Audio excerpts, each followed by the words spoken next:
जवान रोहित परशुराम खनिकुडे यांना अखेरचा सलाम. कुटुंबाचा आक्रोश हृदय पिळवटून टाकणारा. टाकळीवाडी तालुका शिरोळ येथील जवान रोहित परशुराम खनिकुडे वय 27 हे जम्मू काश्मीर येथे कर्तव्यास असताना दिनांक 16 एप्रिल रोजी त्यांना वीरमरण आले होते. त्यांचे पार्थिव जन्मगाव टाकळीवाडी येथे आणून त्यांच्यावर आज शासकीय इतमामात अंत्यसंस्कार करण्यात आले. गावातून मिरवणूक काढून वंदे मातरम अमर रहे रोहित खनिकुडे अमर रहे घोषणा देण्यात आल्या. अनेक नागरिकांच्या डोळ्यातून अश्रू वाहत होते. त्यांच्या कुटुंबियांचा आक्रोश तर हृदय पिळवटून टाकणारा होता.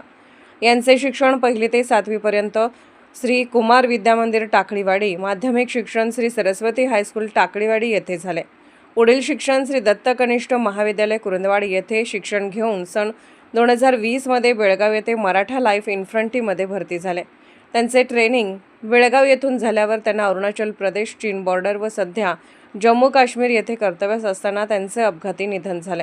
त्यांच्या पश्चात पत्नी, आई-वडील, भाऊ असा परिवार आहे. शासनाच्या वतीने नायब तहसीलदार यांनी पुष्पचक्र वाहिले. यावेळी शिरोळ तालुक्याचे आमदार राजेंद्र पाटील यड्रावकर, गुरुदत्त शुगरचे एक्झिक्युटिव्ह डायरेक्टर राहुल घाडगे, भवानीसिंह घोरपडे सरकार तसेच नागरिक, गावकरी, पंचक्रोशीतील नागरिक, महिला, आजी-माजी सैनिक फेडरेशनचे सर्व सदस्य, पोलीस दल, शासकीय अधिकारी, गावातील सर्व तरुण मंडळ मोठ्या संख्येने उपस्थित राहून मानवंदना दिली. SK news Suresh Kamble, Kurundwad.